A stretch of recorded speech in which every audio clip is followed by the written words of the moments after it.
Hello, everyone. Hi. My name's Edgar Doby. I'm the executive producer here at Arena Stage, and it's a great pleasure for me to welcome you all. Thank you for coming out on this glorious day. The sun is shining. I'm pretty sure that the conversation that you'll be having here with, led by Amitai and this wonderful panel, will benefit from and shed light, just like the sun is shining into this room right now, on a very important topic. I am feel really lucky in my life and in my career to have a job as one of the leaders here at Arena Stage, and part of that is due to the fact that we have an opportunity to act on really terrific ideas. Now,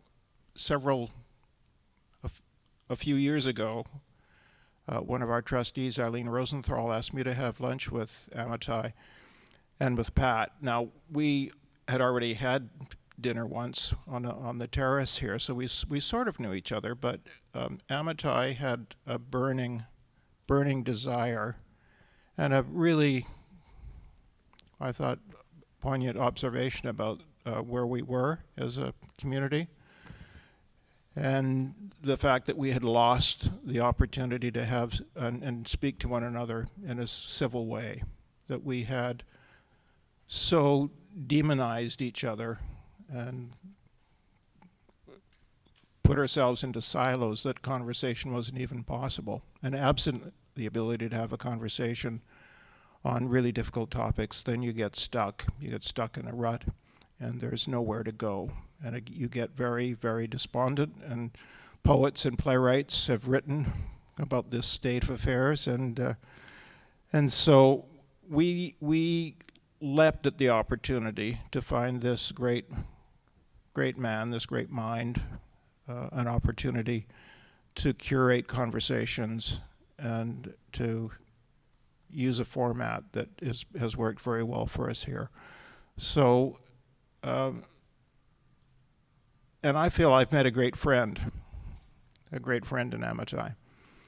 And I have my fellow executive directors calling me now and asking me, these civil dialogues as an idea, as a concept, has really caught on. What's the secret? And I said, well, do you have an Amitai Etzioni in your community?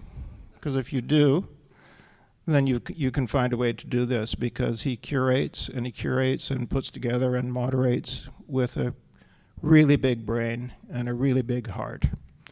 And I'm so thrilled that we're able to do this. Our board is very proud of this program, and we're in this for the long haul, because there are many conversations that need to happen. But I'm going to get out of the way now, Amitai, and just say I love you, and I look forward to these civil dialogues. Well, Edgar, I was looking for excuses to delay my retirement. Mm-hmm. But after what I just heard, I don't think I'll ever get a better introduction, so I may as well quit while I'm ahead. That was so lovely and so generous. I'm just bowled over. But the truth to be told, first of all, Edgar modestly introduced him as one of the leaders. He's the man on whose shoulders this place rests. So thank you for making this possible. It just we didn't have these dialogues. And by the way, this is the least well attended we had ever. But we find many more joining us on YouTube and through the Arena Stage archives. So it's a much larger conversation than may seem at the moment. And that would not be possible without us, Edgar, working with us for the last 3 years and understanding. And we had many conversations and in friendship and civility about how to structure that, what topics to choose. So tonight we're going to talk about, did privatization go too far, a question mark. And I was introduced this subject when I was working in the Carter White House, and some professor came from Cornell. His name was Alfred Kahn. And he said, the airlines are terribly regulated. The government tells them what to charge, where to fly, what food to serve, and so on and so on. The airlines were so, competition was so limited, they were engaged in something called the sandwich wars. For those of you who don't remember, because they were not allowed to compete in any other way to speak of, they were loading lobster and caviar on their sandwiches in order to beat up the other airline, which had only whatever shrimps. And so Carter, who was a very conservative Democrat, loved the idea. And the rest, as they say, the rest is history. And then shortly thereafter, came the Reagan administration, which was all in favor of the private sector. Many years later, I won't go through all these stages, but there were wave after wave, what might be called privatization in two very different ways. One is that work which used to be done by the government was increasingly done in the private sector. I should say the private sector was always, from day one, a major part of American fabric, but more missions were turned over to the private sector, or through deregulation, which meant that the government allowed the private business more elbow room and more freedom of motion. In that sense, we had more privatization. So for instance, in my days, there was no such thing as charter schools, or maybe there was one somewhere. And then again, some professors came, actually at Brookings and Stanford, and started arguing that we should allow competition with public schools, and that competition will invigorate and make us better schools, that the public schools were horrible, and we got charter schools. And then, now some people feel that during the Obama administration there was some pushback, and there were a fair number of new regulations introduced. But if you draw all the charts together, actually the Obama correction compared to the previous movements, and certainly what followed since the Trump deregulation, really was a blimp in a major, major movement toward privatization, to the point that at the moment we're talking about having for-profit prisons who pay judges, who pressure judges to jail people to fill their cells. We have twice as many private security guards as we have public cops. And we have very often as many private military contractors who do missions previously done by the military, like driving fuel into the front lines and ammunition, or guarding our diplomats, than there are in the military. By the way, that gets an odd situation when we read in the media all the time these very long, months-long debates if we should send 30,000 more troops to Afghanistan or not. And meanwhile, there are 150,000 private contractors there, which are not counted. So you could easily take back 30,000 troops and send 60,000 contractors, and nobody will know the difference. So the question even of accountability becomes an issue. I ran into it one more time in a way which for me was revealing. I was asked to do a little paper for the Georgetown on computer security during the Obama administration. In the Obama administration wanted private corporations to participate in enhancing security against hackers from other countries by reporting to the government whenever they were hacked, and by introducing various security measures. And a lot of private corporations said absolutely not. And they had many objections. They both said these were unfunded mandates. That is one of the most important principles introduced by the opposition to regulation.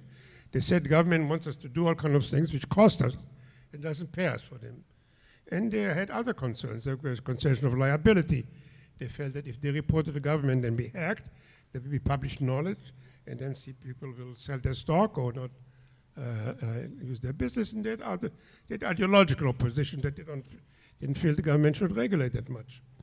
So after a while, basically, I'm simplifying, the Obama administration said, fine, the private sector doesn't play ball.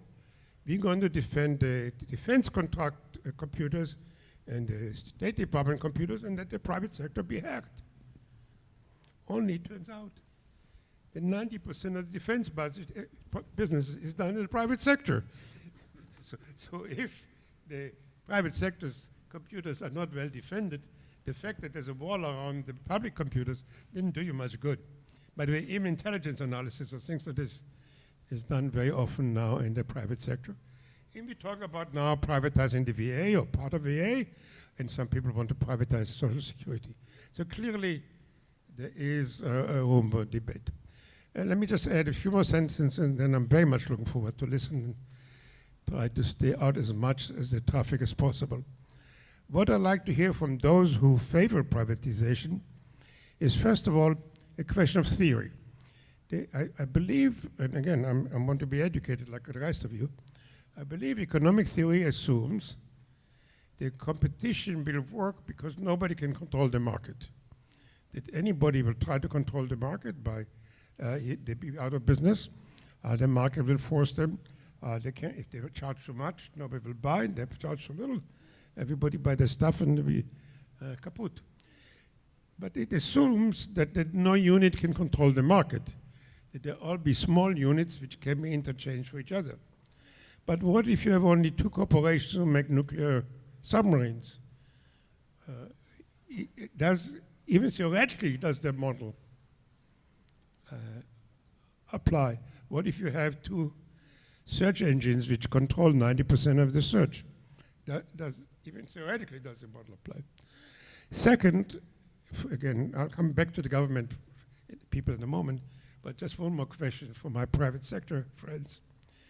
So when you look at the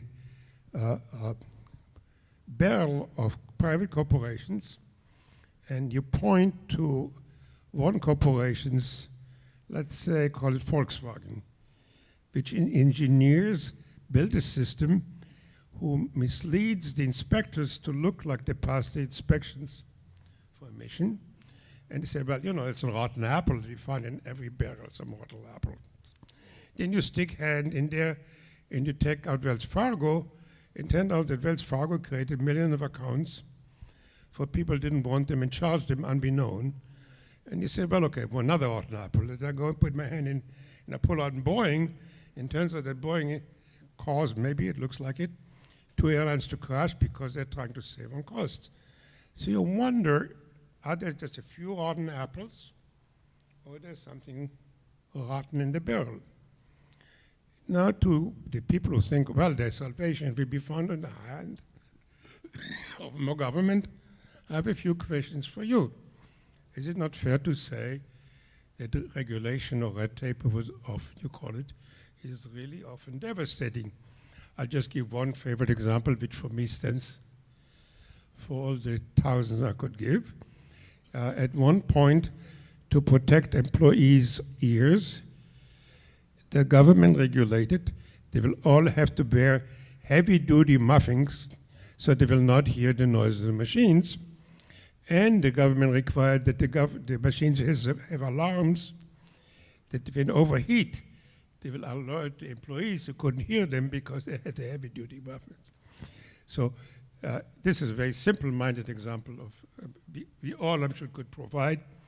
We may delay approval of medications much too long because there's too much red tape, and it's also true that the motive of government officials are often maybe even more corrupt than those who work in the private sector. And so you give me just one example again, because I really want to move on. We have something called vitamin supplements. Billions and billions of people spend money on vitamin supplements. Studies show that a very high proportion of the supplements, what it says on the label, what's in the bottle ain't happen to be the same thing. Enormous discrepancy of what's in the bottle and what's on the label.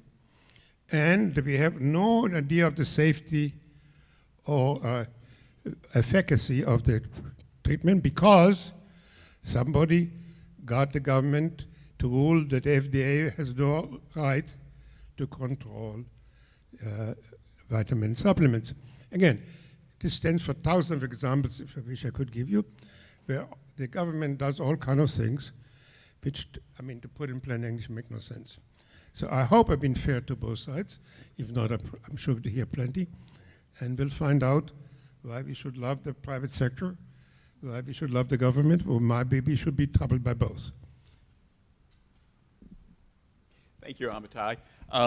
Glad to have an opportunity to be on the podium with you again after a number of years. I want to do some more scene setting, sort of pull back and think about what is the question that we're trying to answer.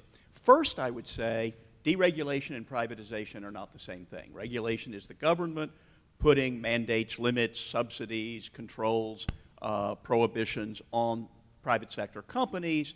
Privatization is a question of whether the government should be the provider of a good or service or whether the private sector should. And when we think about that, we have had countries in the world, not too long ago, a few still today, in which essentially nothing was privatized. The grocery stores were run by the government.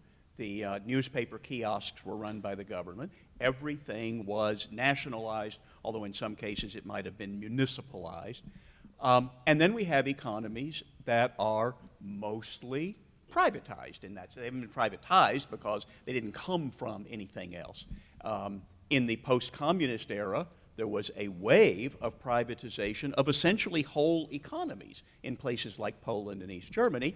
In other parts of the world, there have been privatizations of, for instance, the Japanese and the German post offices, of a number of nationalized industries. And again, remember in Great Britain, they privatized a number of things a generation or two after they nationalized them. So it's not like the default condition is that the government runs the airlines and the golf courses and the railroads and the oil companies. It varies from country to country. So the argument for the private sector, for privatization in that sense, is essentially the argument against socialism. Socialized economies don't work as well. Socialized companies don't work as well. We could cite the phone company as an example. Technically, that was a private monopoly supported by the government and protected from competition. But it came pretty close, therefore, to being a government monopoly. And my mother used to say, back in the 1960s, we have the best phone company in the world, you know. Well, yes, because all the other ones in the world were actual government monopolies, and ours was a government-protected private monopoly. So it did work better than the other phone companies in the world. But once we withdrew that government monopoly and broke up that protected monopoly, we went from you can get a phone in any color you want as long as it's black to eventually you can carry all the knowledge in the history of the world in your pocket. And there were a number of steps along the way, but they happened once we did the privatization or deregulation. So my sense generally is that private sector is better at producing goods and services. And I noticed that you mostly talked about, and in the brochure about this, we mentioned prisons, we mentioned police, and you mentioned military procurement. All interesting questions. But what I would say is those are like the most difficult challenges for privatizers. So I assume the fact that we're focusing on those means that we're in agreement that basically economic items should be privatized, from railroads to municipal golf courses. And now we're down to what about the things that go to the core purpose of government? Protecting us from assault, protecting us, having courts to deal with our disputes among ourselves, having prisons to lock up people who are dangerous, and having a military to protect us from the rest of the world. And we should talk about those things, but I would just point out, overwhelmingly, the privatizations that have happened in Eastern Europe, in Western Europe, in Asia, and in states and cities around the country have been privatizing goods and services that are much closer to being grocery stores and steel mills than to being prisons and police. I'll stop there. Okay, I think that actually. Sorry, let me explain. We're not being unusually rude. We don't introduce into speakers because we have a tradition. You have their full bio in your brochures. So that's why I'm not taking time to repeat this. Please. Okay, well, let me quickly say that I'm honored to be part of this panel. Also honored to share most of my name with your name as well, Amitai. That doesn't happen very often, actually, for me. Hopefully you're honored too after but it'll depend on what I say, maybe. And I'm glad I don't have to go through the bio. That's helpful. I'll just dive right in. Actually, I'm glad that David went before me because that was a useful scene setting. I'm not going to, I'm going to make a case that I think that privatization has gone too far, but I'm not, I want to stay away from doing it in theoretical or ideological terms. I think it's more interesting and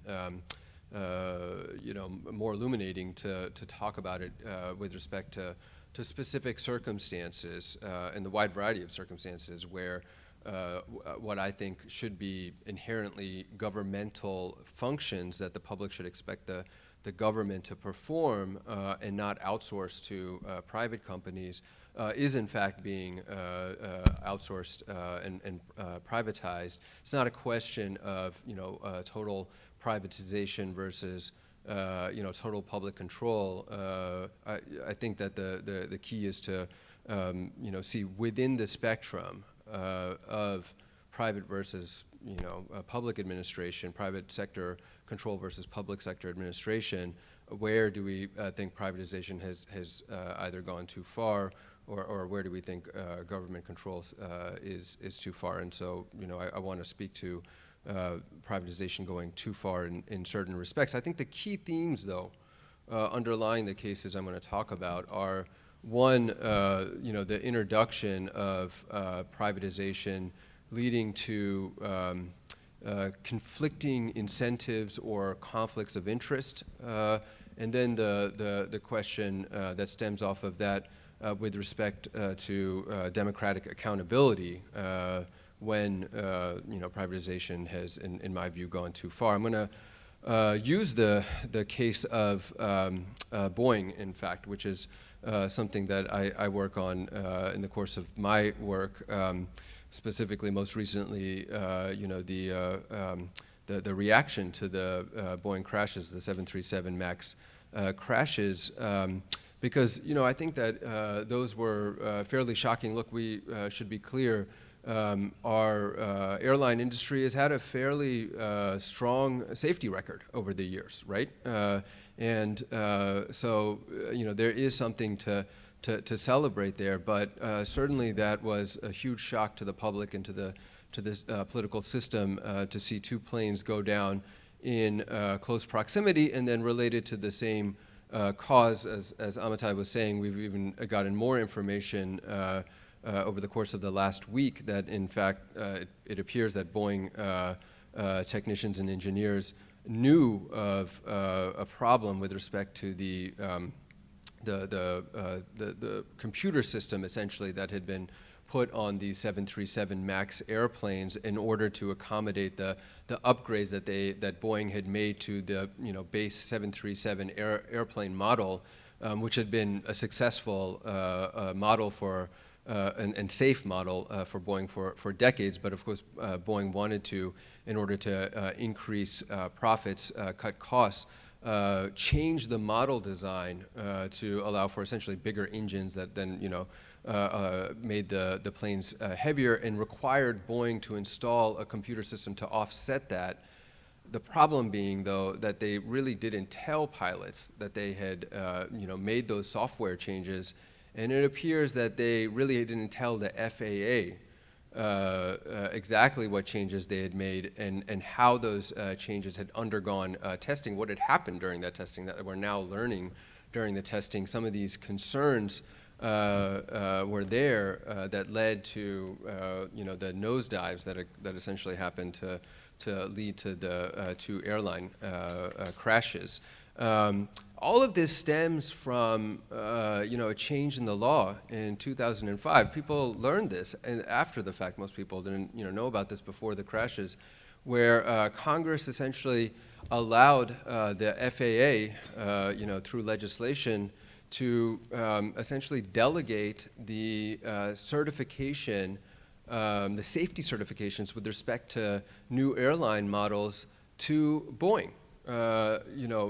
Boeing is now in the position, and other airplane manufacturers are in the position where they are able to, for changes to their airplanes or new airplanes, essentially certify themselves, self-certify to the FAA whether the planes have met safety standards, safety features. And I think that right away folks are uncomfortable with that setup. Folks are wondering, why is it that what is supposed to be the primary safety regulator when it comes to airplanes to airline safety is essentially letting the manufacturers of those airplanes dictate to the airline safety regulator whether the planes are safe or not, and also learning in some of the details the degree to which the oversight of those safety certifications is frankly limited. Limited very much by the lack of expertise at the FAA compared to Boeing. That lack of expertise, I think, is one of the consequences, frankly, of this change to delegate the safety certification to the airline manufacturers from the agency. The FAA has been hollowed out. Essentially, they do not have the technical expertise to be able to say challenge Boeing when Boeing makes a safety certification. And so, on the other hand, I think we all see that Boeing has a business incentive to certify their planes as safe, whatever came up in the safety certification process. And we're now learning that clearly there were concerns that were raised.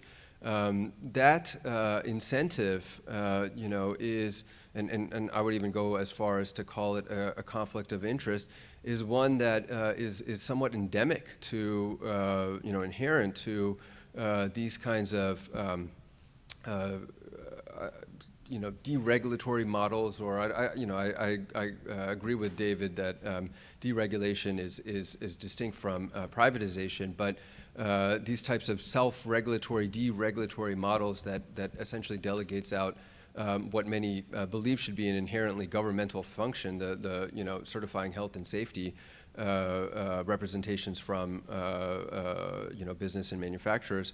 That doesn't sit well with folks. And I think the other thing that doesn't sit well then is also the lack of any kind of democratic accountability. Folks are left wondering, hey, if Congress has basically told the FAA already that essentially, they're not in the business of really getting too involved when Boeing says that their planes are safe, what can the public do? We can vote our members of Congress out, but essentially Congress has ceded, the government's role with respect to, trusting the safety of our airplanes and knowing that we have an agency that's actually heavily involved and responsible for doing so. I think that is a huge open question, and it kind of breeds more distrust in government. Frankly, it breeds more distrust in the private sector as well. Certainly, Boeing has taken a huge reputational hit and even financial hit. The planes have been grounded now for months. I'm not sure even if I myself would like to take one of those planes when they get back up in the air. That's a question I've been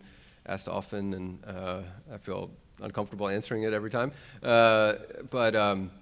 The families of the folks that have lost their loved ones in the crashes are also going to be creating liability for Boeing, trying to recoup whatever financial losses they can from Boeing. So, but that is not the question. Shouldn't be, okay, well, should that be the only pressure on Boeing? Should we only essentially be relying on the free market to police safety essentially after bad things happen? Should we be willing to live with that, or should we be having a government that not only is ensuring safety on the front end, but giving the public a chance to hold some entity accountable when bad things do happen on the back end? There are a lot of other, I want to use that as a paradigm example, a kind of archetype. But there are a lot of other examples of that type of privatization model, with respect to other agencies and their responsibility to certify the safety of services and products coming from the private sector. I'll give you a very quick one. The Boeing thing, you can't really lay. You can lay the reaction to it at the feet of the Trump administration, but you can't really lay, obviously, the origin of it, at the feet of the Trump administration, because that happened well before the Trump administration back in 2005. But the Trump administration, the USDA is, and apologies, this may not make your dinner more appetizing. They are making a change to essentially take food safety inspectors off of the line in terms of inspecting pigs, pork, when it's being packaged in pork plants, and that also is not sitting well with folks. Food safety is something that is very literally a dinner table issue for families, and I think folks again are wondering, can we trust these these food companies to be ensuring the food safety of their products if we don't actually have USDA inspectors looking over their shoulder and independently, verifying food safety? Before we move on, I believe the figures for the speed at which the pork flies by used to be 105 per minute, and now to go 145 per minute.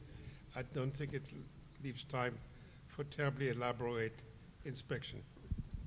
Yeah. Well, that's right. I should have come prepared with numbers. I didn't know that you know this much about it. No, I'm looking desperately for something I can add to the conversation. Well, I keep kosher, so I don't care about the pork. So there's no calculation that will establish the right amount of privatization. That'll establish the right amount of privatization. What we're really talking about is a question of values, and to what degree do you value a limited government versus a bigger government? And I think that's the fundamental question, because there are a lot of things, obviously, that the government does that are not within its constitutional realm, and there are a lot of things that that could be certainly done by the private sector and not done by government, and sometimes with better result. But I'm getting a little bit ahead of myself on that. So there's no question that there's economic benefit to privatization. For government, there's assets when they're sold, produce revenue. Ending subsidies reduces spending, and increasing the number of private sector firms will increase tax collections, generally speaking. But there are also a number of effects in general economic growth in terms of greater innovation, greater productivity, greater efficiency, and we could use some of that with a $22 trillion debt. Even the communists have recognized, as David said, recognized the benefits of privatization. China has been on a privatization, tear, but they've been raising, lots of capital with it, but they haven't necessarily given up control. But even, and here's the crux of what I want to say, even in the absence of an economic benefit, I regard privatization as necessary simply because I want to contain the size and scope of government. And as it is, I don't even think that we need to argue that hard about where the line should be on privatization, because the government has grown so large and is involved in so many aspects of our lives in the economy that it's easy to pick out targets for privatization. You were talking about Boeing. There's something called the Export-Import Bank, which finances exports so that American companies can make sales abroad. Well, the biggest beneficiary is Boeing, and by a large margin, like about 50, possibly 60% of some type of the loans.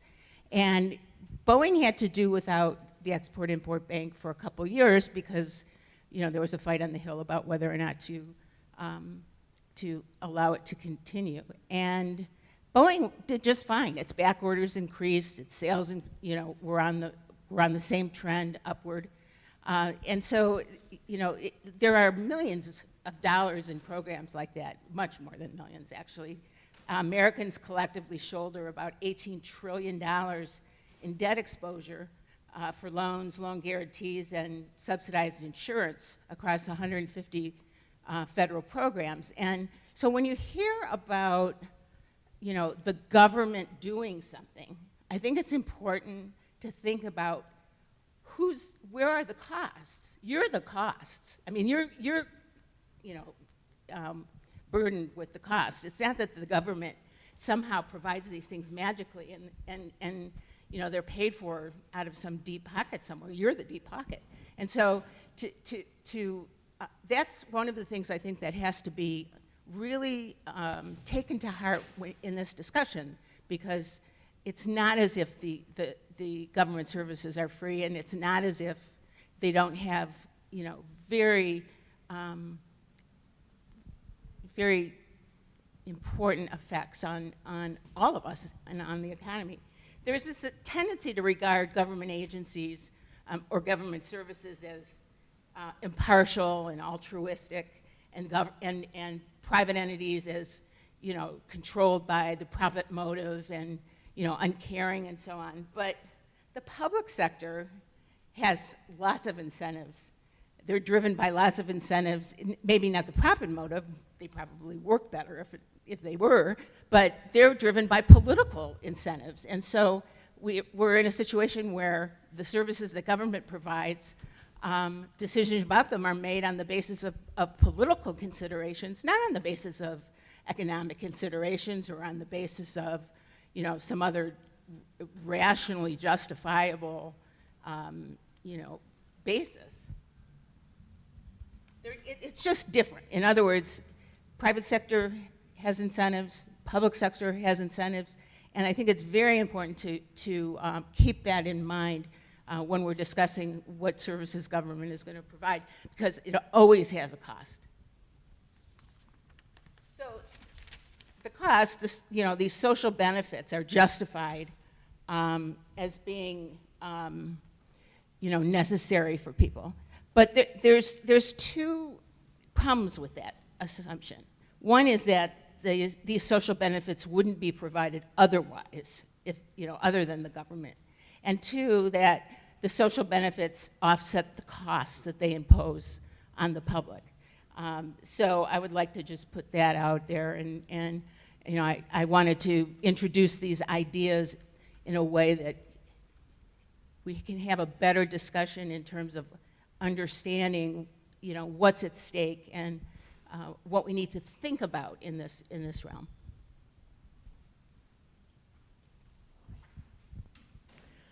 Hello, I'm Anna Amirkhanian. I'm a professor in the School of Public Affairs at American University. Thank you for inviting me. I'm excited to be here.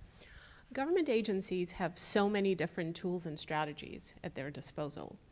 Being one of those tools, privatization is not something that's inherently good or bad, inherently effective or ineffective.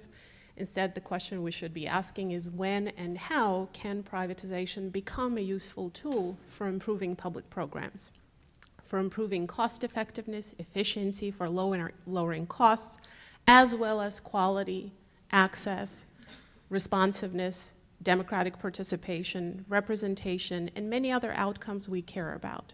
So the question has to be when and how. And in fact, there has been a lot of research, hundreds of studies that attempt to answer this question. So ideally, we would want government agencies to rely on all of this evidence in making their privatization decisions and in managing their public-private partnerships. Unfortunately, that's not what has happened historically, both in the United States and in other countries that have been a part of the new public management reform movement. The problem is that privatization is a structural tool. It has to do with the size of government. It is more consistent with the idea that government's role has to be more limited in this society, and we should be relying more and more on private markets. So as an idea, privatization does have a political and ideological dimension to it. And likely because of that, privatization decisions have not always been evidence-based. In fact, we have privatized a lot of services in the absence of competition, replacing a government monopoly with a private sector monopoly, which meant we would not save money in the long run. We've privatized a lot of services that were very hard to measure in terms of their performance. We didn't know what we were buying. It was very hard to provide oversight, to monitor the delivery of these services, even though we were paying for it. We privatized a lot of services for which the clients, or the so-called customers, could not really vote with their feet. They didn't have a choice. Prison inmates. So we've likely privatized, at least in some places, where we shouldn't have. And today, the extent of privatization in the United States is quite dramatic. Only at the federal level, we spend about $500 billion on federal contracting, hundreds of millions of dollars on state and local contracting, and scores of private organizations and nonprofit organizations deliver services for which they're getting reimbursement from Medicare, Medicaid, and lots of other programs. So the scope of privatization is quite impressive. Reviews of rigorous scientific literature that I have seen on the outcomes of these privatizations suggest three things. One is that there's no consistent evidence that privatization results in better quality. Results in quality are very mixed. Two, there's some evidence on cost effectiveness and efficiency improvements, but there's significant methodological critique of that literature as well. And three, there's an emerging literature, very limited but emerging literature on the social equity aspect of privatization, on segregation and discrimination. And from these few studies, it appears that privatization may have deepened the extent of these social problems. Having said that, privatization has been around for centuries. It's here to stay. So I think we should talk about strategies that can help us make privatization more effective. And the first one, so I'll mention three. The first one is regulation. Regulation, oversight, and monitoring. Government agencies are accountable for the public tax dollars that they spend, even if they delegate the task of service provision to a private sector entity. So regulation is not an easy task. Regulation can be costly for everyone involved. It can take time to develop effective regulations, but measured, evidence-based, sensible regulation can be incredibly, incredibly impactful. I've just completed a study with my colleagues at American University looking at regulation of nursing homes, public, private, and nonprofit nursing homes. So we found that states that mandated biometric background checks for nurses working in nursing homes, in fact, observed significant improvement in quality of care in those nursing homes. So regulation is one tool. The second tool, very important one, is public participation. Citizen participation in governance should not just be limited to voting in a democracy. Citizens can get educated on topics that affect their families and their communities. Citizens can provide feedback on services you're consuming. Citizens can serve on advisory boards of nonprofit and public organizations. They can attend public hearings. They can protest. So citizen participation can absolutely be an important mechanism for keeping these third-party providers accountable. And then the last one is contracting back in. When privatization goes wrong, sometimes there's evidence that state and local governments bring services back in-house, and that's sometimes possible.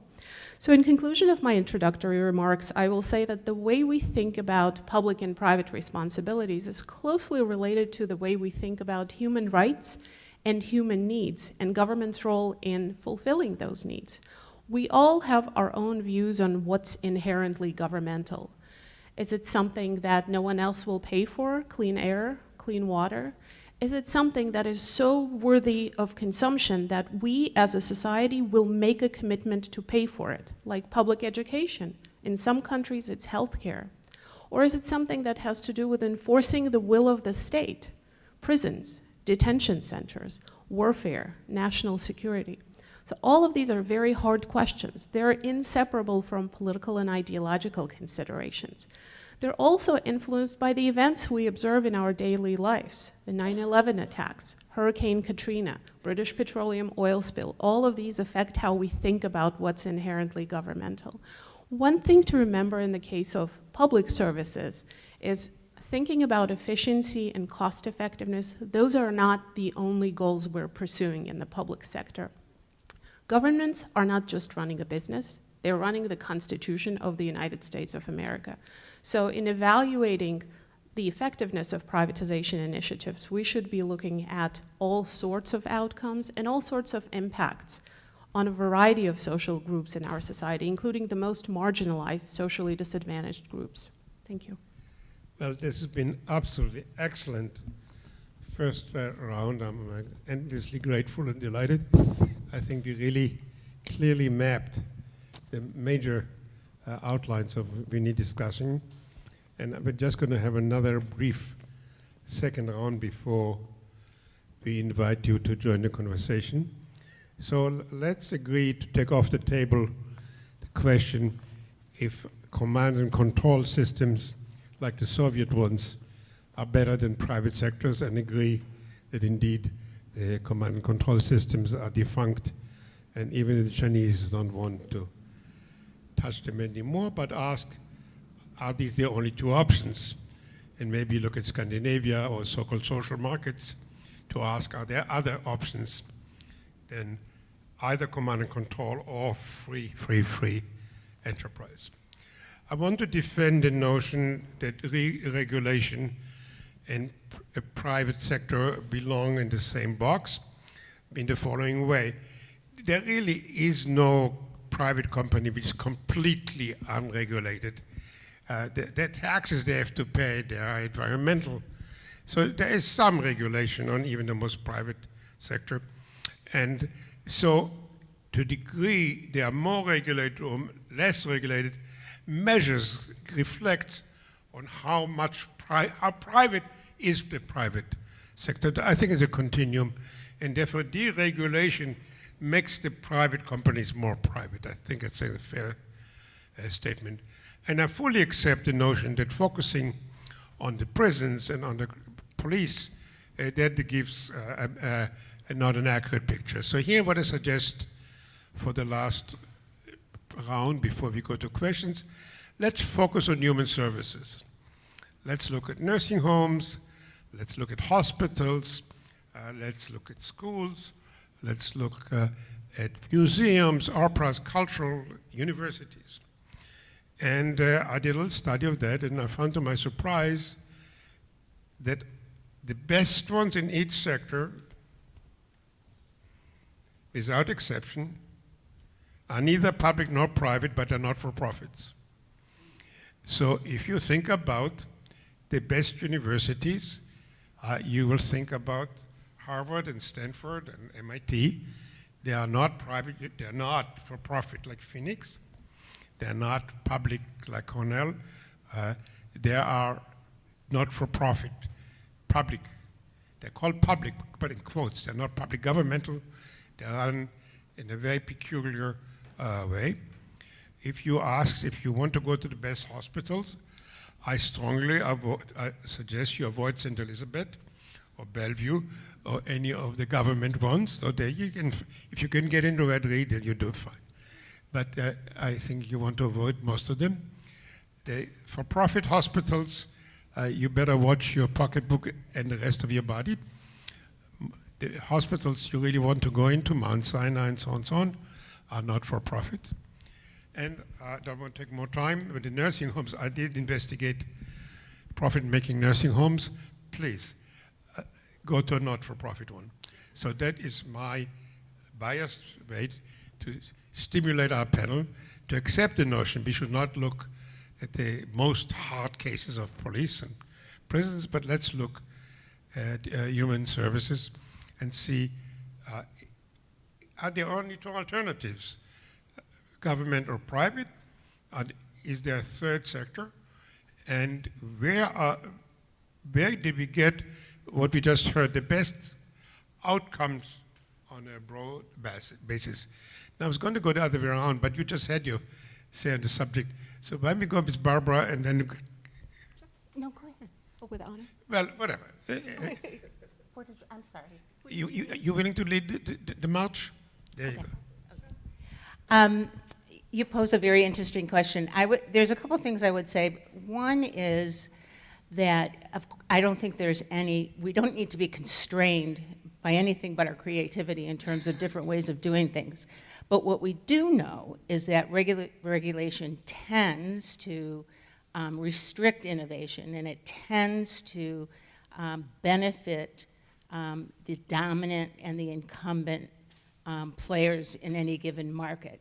And also, it tends to disfavor low-income and elderly populations the most because regulation is a cost. Now, I'd like to also just add that there's an idea. I want to address your point about privatization and regulation going hand in hand. I don't want us to forget, though, that there are other types of regulation than government regulation. For example, private companies they're monitored by auditors, shareholders, creditors, and regulators, and consumers. And with the advent of the internet, and the fact that you can make your opinion about a company known across the country in a matter of seconds, consumers now hold more power probably to comment on the service they've gotten or the quality of their products, more opportunity to do that than ever before. So just to round it up, the point is that the couple points are that just because something may not be regulated by government, which I'd be hard pressed to figure out what that would be, but there are also other methods of sort of regulation or discipline, particularly in the private sector. But it's the government regulation it's the government products and services that are the least regulated, and those are the ones that tend to be the most moribund. Yeah, I mean, so one of the things Diane said, is that it's important to support limited government. I think that what we're talking about here is not limited government. We're talking about too limited government, right? Especially in the context of the case study that I was talking about, the Boeing crashes. I mean, we have agencies that have a mission. You can call it politics, but I think that the agency has a mission set out by Congress. For the FAA, a big part of their mission is supposed to be ensuring the safety of the airlines, and they have to be responsive to that mission in the same way that, and they could be slightly overzealous in being responsive to that mission, in the same way that private sector companies could potentially be termed as overzealous in terms of being responsive to their shareholders, right? They have their own constituency that they have to be responsive to. When we're talking about something that is,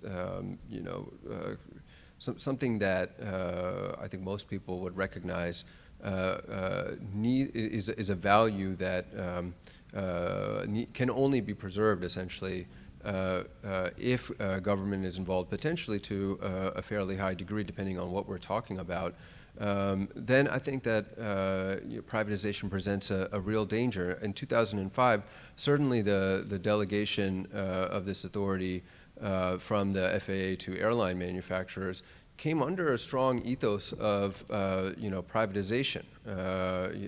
Everything would work better if the private companies are making the decisions. And now we're in a situation where the consequences of that have been made clear. It wasn't necessarily the case back then.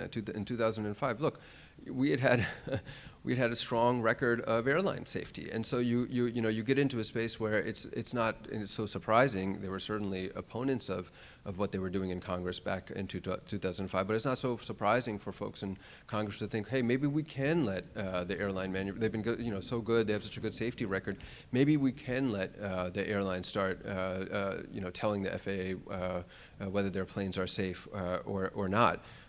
Then you get into this controversy, and I feel and I think folks on the conservative side of the aisle also agree.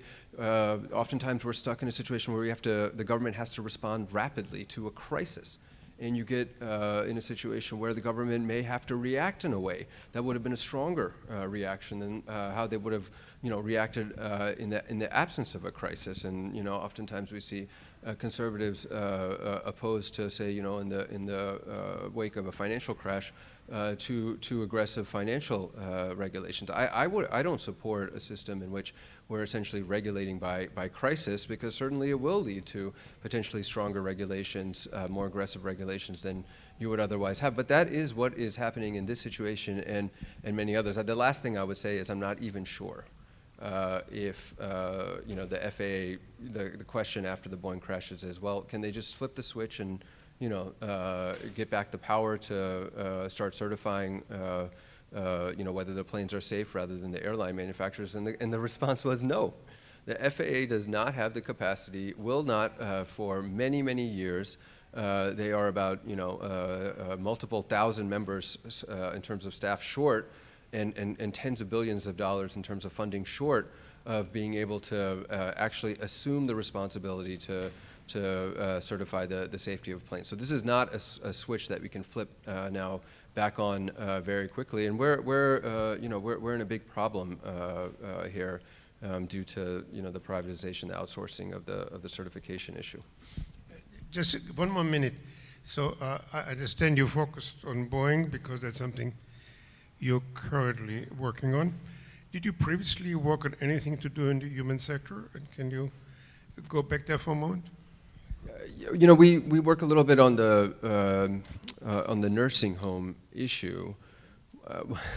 The way in which we work on that issue, I think, is a reflection of the fact that there may not be enough regulation in the nursing home sector in terms of protecting consumers, protecting those folks that stay in nursing homes, because we have been trying to push HHS to outlaw, and this is a little bit indirect and sideways, but outlaw arbitration agreements in contracts for nursing homes, right? So arbitration, we're talking about privatization of our legal system. We like to call arbitration privatization of our legal system, where consumers are essentially signing away their right to take their consumer complaint, their liability, their tort claim, to court because they've agreed in the fine print of their contract to have their dispute resolved by an arbitration panel. Arbitration panels that have been found by studies to be finding more in favor of defendants, right, companies, than plaintiffs. The fact that we can't, that we have an unregulated system, and also we're blocking the ability for consumers to take their claim to court when they've been wronged. I often hear that we don't need regulation because consumers can, when something bad happens that regulation would have prevented, that's not a big deal because the consumers can take their claim to court. Well, that's not entirely true, because those same companies that are opposed to the regulation are also supportive of arbitration and trying to block ways in which both Congress and agencies are prohibiting arbitration agreements. Thinking about some of the principles that Anna was talking about, I think one distinction is whether the government is still paying for the service. So if the government privatizes a factory or a grocery store chain, then it shouldn't be involved in that factory or grocery store chain anymore, except to the extent that whatever regulation exists in the society applies to this factory as well as the previously private factories. But if it's something like a prison or a nursing home, then if the government is paying for it, of course it has to have some kind of oversight and monitoring, and it needs to think about the way it writes the contract. In prisons, for instance, it seems to me that governments have typically just said, oh my God, we need more prison capacity because we're throwing more and more people into jail. So let's create private prisons because they can build them faster. And we don't have the capital in the state budget, so let's get the private company to do it. But then they don't offer contracts that suggest any room for innovation or improvement. They just want you to replicate what the government prisons are doing, which ain't that great a model. So for instance, they could write a contract that pays the private company for improvement in recidivism rates. That's kind of a long-term contract, obviously, but you could do things like that.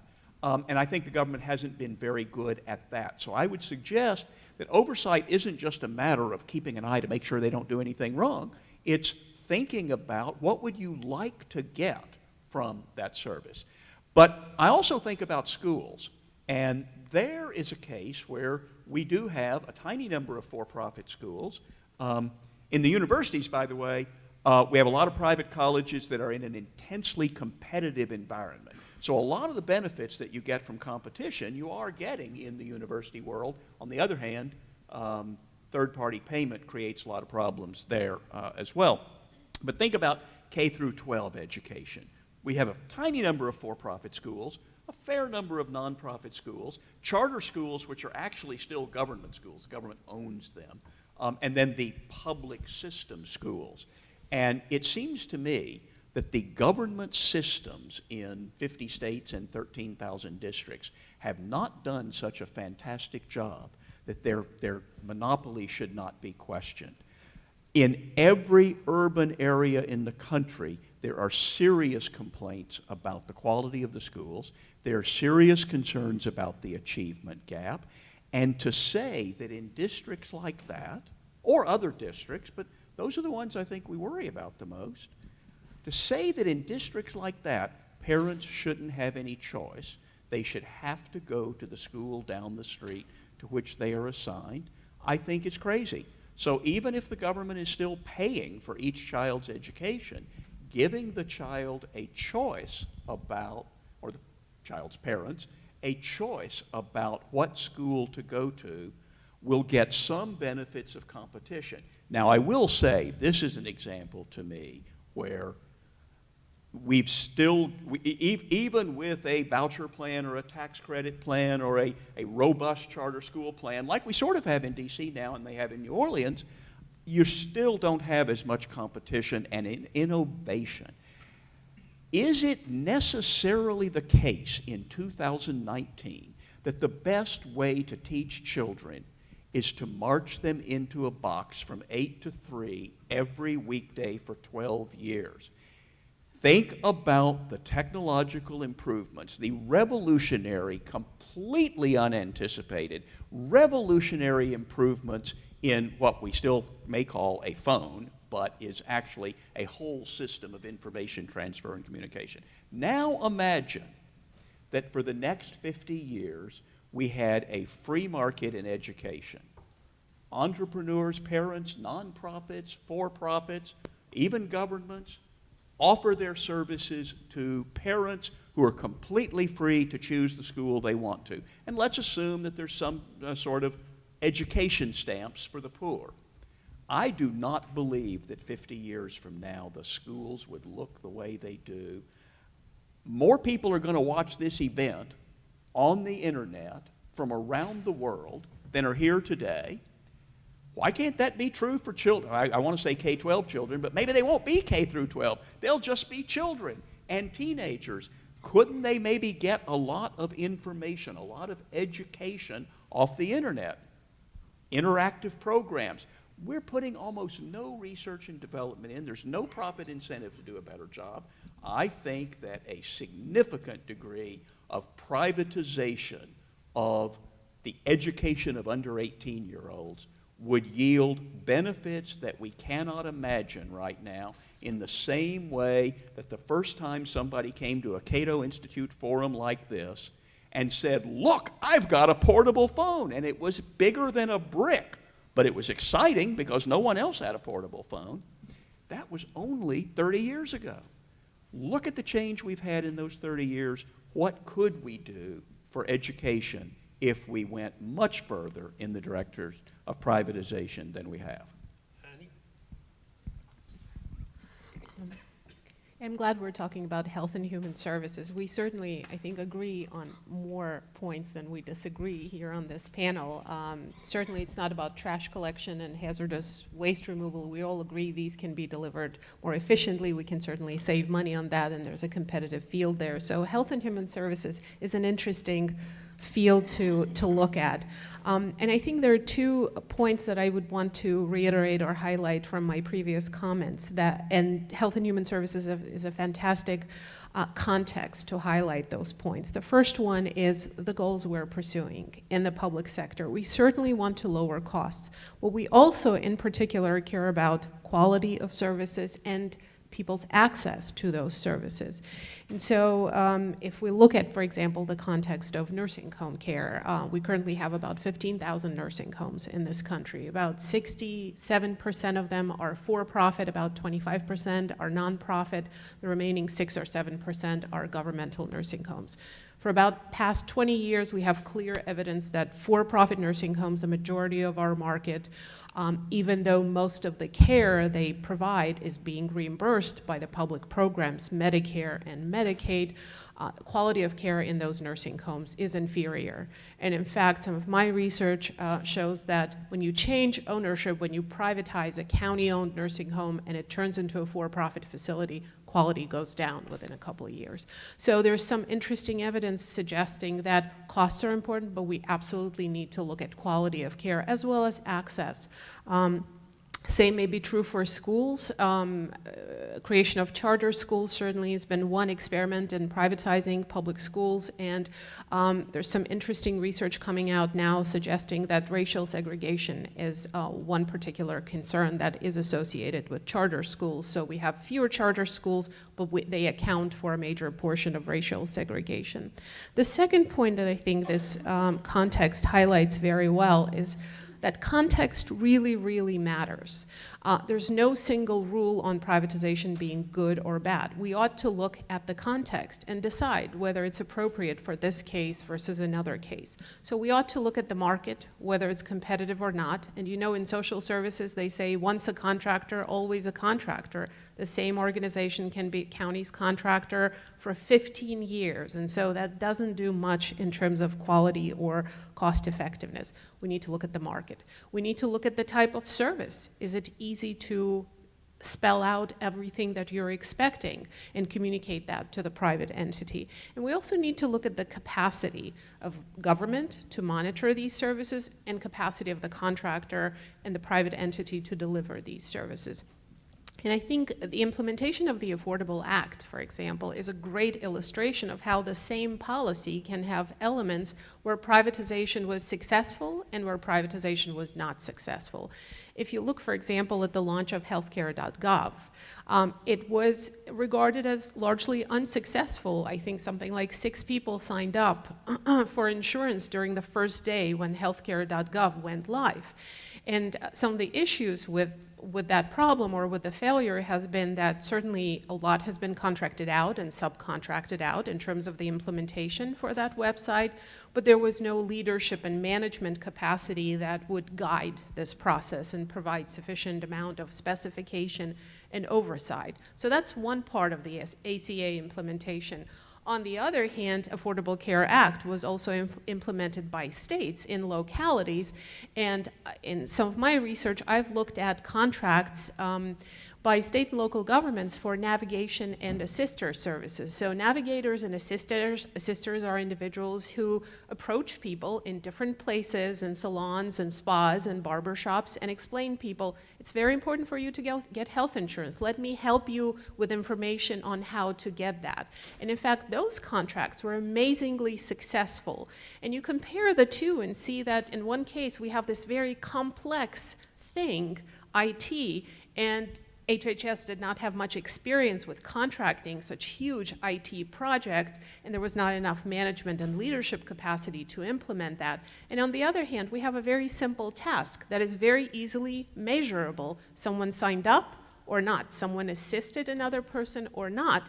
And also a lot of community organizations had a lot of commitment to help people sign up for health insurance.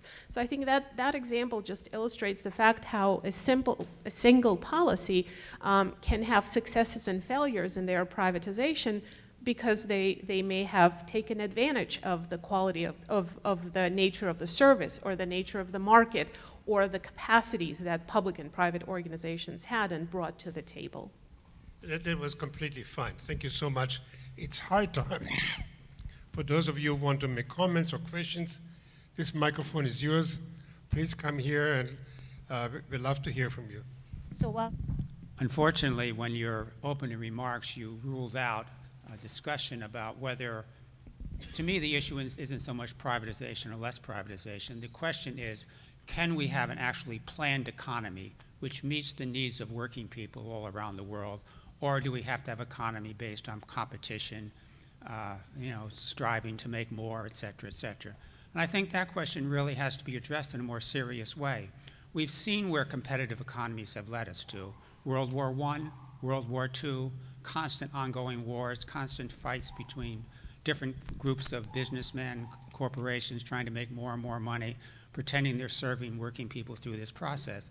So I think we really have to address the question, is a planned economy a better way of going? And we know we've had some failures in Russia and China and other places around the world, but we've also had a lot of failures in capitalist economies also.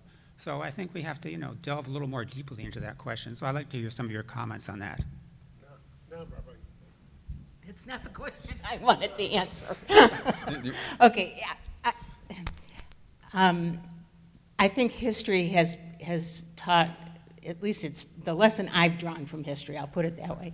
The lesson I've drawn from history is that, we benefit, we as human beings, we as societies, benefit more from freedom than we do from central planning. And actually that is kind of a segue into one other point I wanted to make, which was, to the extent that there's dissatisfaction with regulatory performance, part of the thing that we have to think about is, how can we possibly regulate everything? So we have to make priorities, and then I think you will see some improvement in regulatory enforcement. And part of that is getting the federal government to give up some of its control to states and local governments, because we need more innovation and regulation, and we need more, regulation and enforcement that is closer to the people. Just to, again, save time, and just to suggest, some people may argue that closer to the people brings you to places which are more corrupt, because many of our state legislators are part-time legislators, and they are allowed to have outside jobs. And so, for instance, when I was involved in investigating the nursing homes in New York, turns out that 90% of the assembly members who were lawyers were on retainers of the nursing home industry. So closer to the people does not always mean more integrity. Just you have two sides. Particularly in Chicago and New York. There you go. Oh, I guess we Yes. shouldn't talk about here. Thank you. Could I just make one quick comment? Sorry. Another minute. Please stay here. Yes. Okay? Thank you. I mean, I don't think that we can really have this conversation, in terms where it seems like we're setting up a dichotomy. I think we're going to forever be beholden to some kind of hybrid system. So look, I mean, we could still have a capitalist society, but can we have a fully private healthcare system? I don't believe so. So I just want to use that as an example of why I think we're stuck with some sort of hybrid system, and I worry that an ethos of privatization goes far too much on the centrally planned economy, and that using that as a boogeyman is not that helpful. Any more comments on the global one? Sure, I think there's no question about it that the planned economy doesn't work. USSR does not exist anymore. Not only the planned economy doesn't work, privatization doesn't work in planned economy or a transitional economy. If you look at the privatizations that happened in the 90s in Russia, they involved a lot of corruption, and they didn't end well. Russia ended up nationalizing a lot of those industries. Capitalism is certainly a core American value, in my view, and it involves, it is based on individualism and freedoms that we value here and that this country is built on. Capitalism and democracy are two core American values that I think many citizens will not compromise on. Hello, thank you very much, all of you, for this dialogue. I wanted to say that I'm on the side of regulations, okay? I believe that with the capitalism, I think you're right, but it is private. The private sectors, their main concern is to make a profit, and that's the way it should be, but they have to be satisfied with the competition and I depend on the government to be looking out for me with the regulation. I am against the regulations that are being rolled back right now in the coal industry, in the car industry, and so on.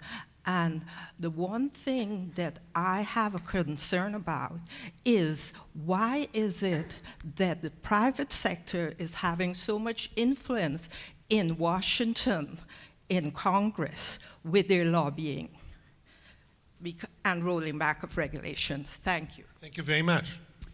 As long as you have a government as powerful as our government is, people will want to influence it. People will want to get control of it. That includes unions and environmentalists, and it includes oil companies and all the different kinds of oil companies.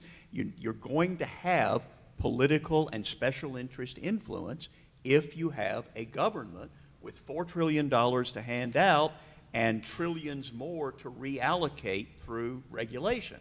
So you want a powerful government that doesn't respond to special interests. It's like wanting a cat that barks. You can have barking or you can have a cat, but you cannot have a cat that barks, and you cannot have a powerful government that special interests don't influence, which is why, to my mind, you want to take as many things out of the political sector as possible. We want innovation, we want growth, and we've gotten it. And, you know, in response to the earlier question, I would say, look, every capitalist or market economy in the world is imperfect. It's kind of silly to say they caused World War I and World War II, both of which were declared by governments. But I will match the imperfect innovation and growth and higher standards of living of the imperfect capitalist economies against all the results of all the planned economies. Now, I understand no one on this panel is arguing for a planned economy, but we're still talking about, do we want the innovation and higher standard of living that we get from a more market-based economy, or do we want an economy where growth gets even slower than it has been in the last few years because of the increasing burden of regulation? And we have all kinds of costs that regulation imposes that have to be weighed against the benefits that people see from regulation. One point, for instance, that I would make is whenever you hear the head of the FDA announce, today we have approved a drug that will save 6,000 lives next year, you should ask him how many lives were not saved this year because you had not yet approved this drug. How many lives were not saved last year because you had not yet approved this drug. There are costs to loosening up on drug regulation, but there are serious real costs to tightening the controls on drug distribution. Could I respond? As I invite the rest of you to join the discussion, so David just put a whole new thesis on before us, that high regulations cause lower standards of living, and lower regulation accounts for higher standard of living. And the question is that it include, so to speak, called externalities. Does he include in high standard of living the protection of the environment, the protection of children, and so on and so on? So how do we define high standard of living? maybe less regulation gives us more consumer goods, but also more social damage. I'm not saying yes or no. I just thought he added another issue to the conversation. Second and last, I like, because we're running out of time, just maybe one sentence about, is the consumer really able to judge choices in many of the areas we're talking about? We have to be brief because we're running out of time. So let's go from you to it here. This is your last round, so. Sure. So 2 quick points, one related to regulation and then consumers' ability to judge. How many of you would like to use a drug that hasn't been tested? So we just have to accept the fact that before we use a drug, it needs to be researched and tested. And yes, it takes time. And yes, we want to make sure that the private companies don't shortchange us in testing and that they follow the highest scientific standards. Yes, that's associated with costs. And so we have to carefully balance in every regulatory process the costs and the benefits and be mindful of both. And on consumers' ability to judge, consumers' ability to choose, to vote with their feet, it is more limited for the more socially disadvantaged groups in our society. Those who have political power, those who have means, certainly the top 1%, they're able to choose and judge and vote with their feet. The concern is with the most disadvantaged groups in our society. Okay, the 3 of you will get a choice in a minute, but we have to allow everybody to ask a question.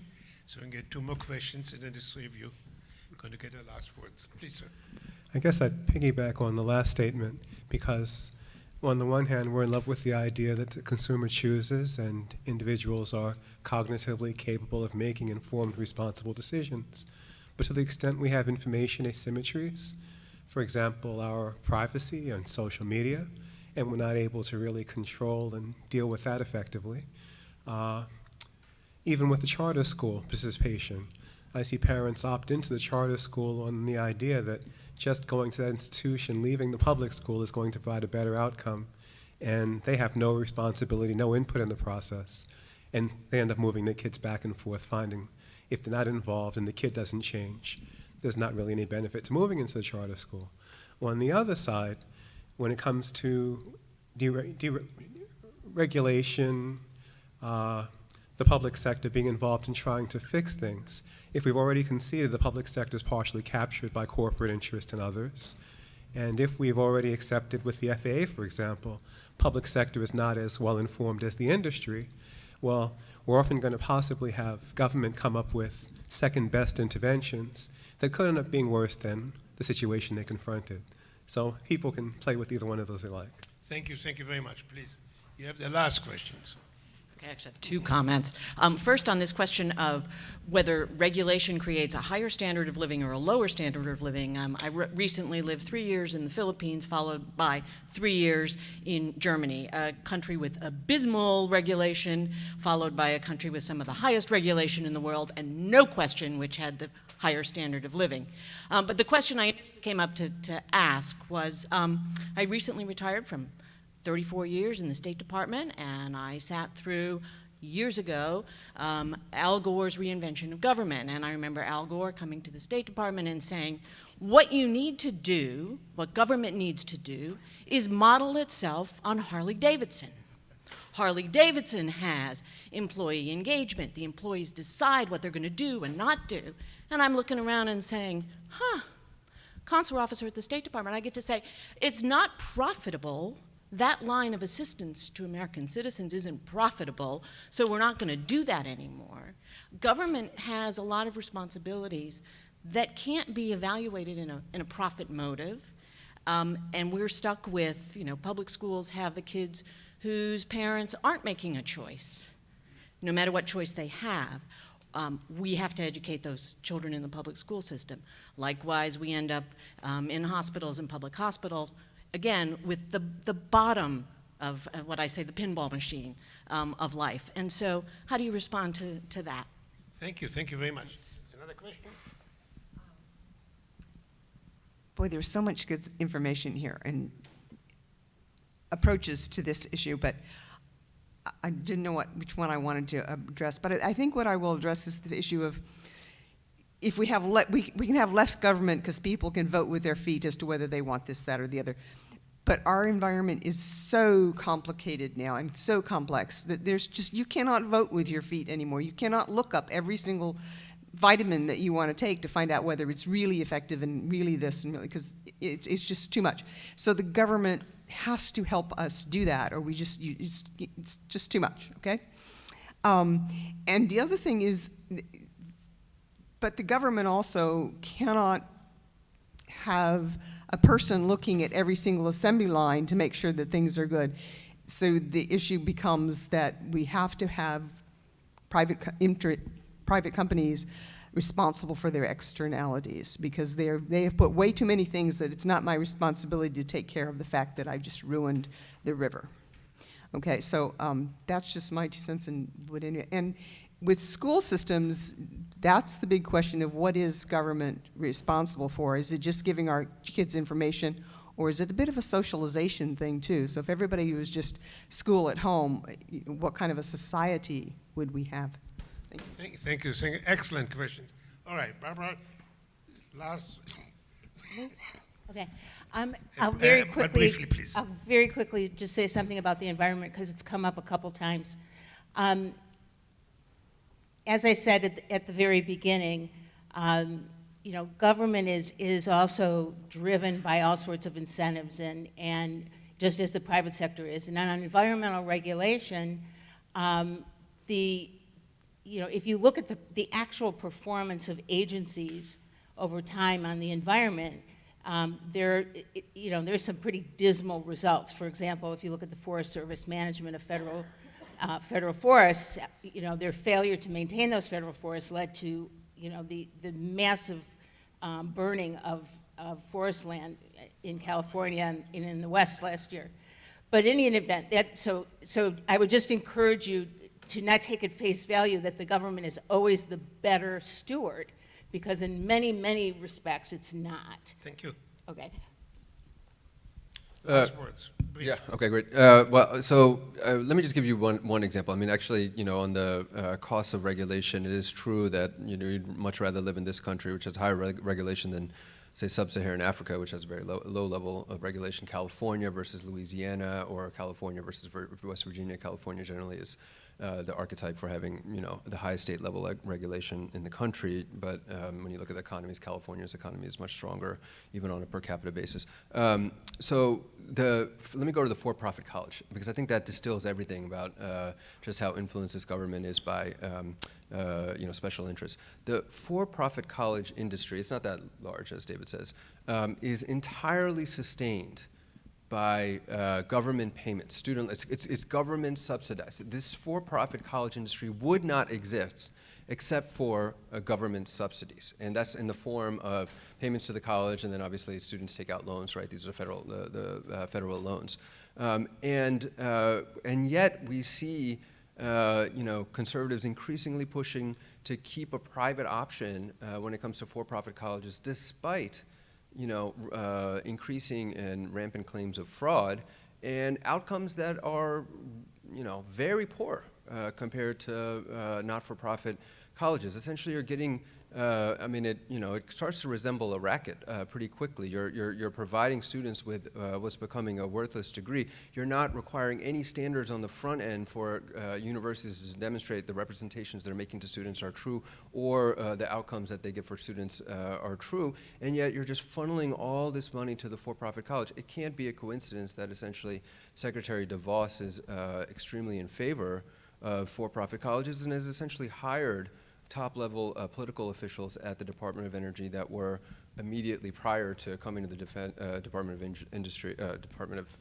Energy, working in the for-profit college industry. In fact, trying to oppose the very regulations that are now being rolled back at the Department of Education. But the fact that we are sustaining this private industry entirely on the basis of government funds, I think that is really wrong.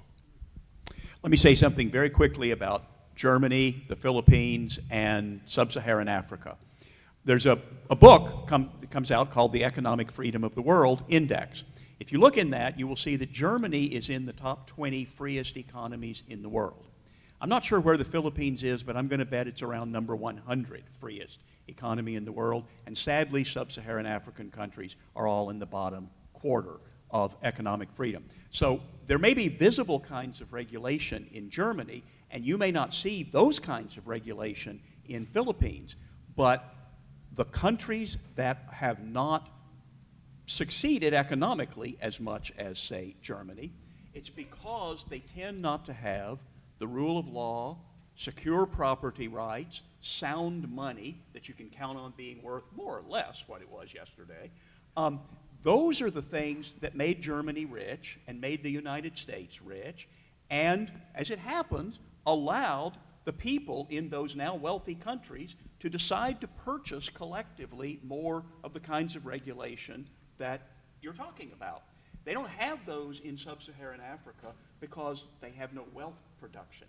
They can't afford those kinds of regulation. They are barely producing enough wealth. Now, it's getting better. The sub-Saharan African countries are a little bit freer economically than they were 10 years ago.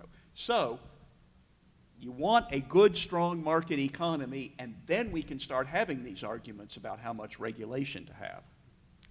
Well, it was really exceptionally fine panel, but before I ask you to join me to thank them, I want to invite you to join us on November 18. We're going to have a discussion about the environment. And we're above all going to raise the question, can we solve these problems by dialing down economic activity, or do we have to find what some people consider gimmicks, and that come up with technologies which will solve the technological problems? Just of those of you who cannot stand the suspense, let me tell you right now my favorite solution, which I for a long time used as a joke in my class, and now turns out to be reality. And that is, I want to say, a bacteria which eats carbon and pisses gasoline. So please join us on November 18. Please help me thank the panel for an outstanding discussion.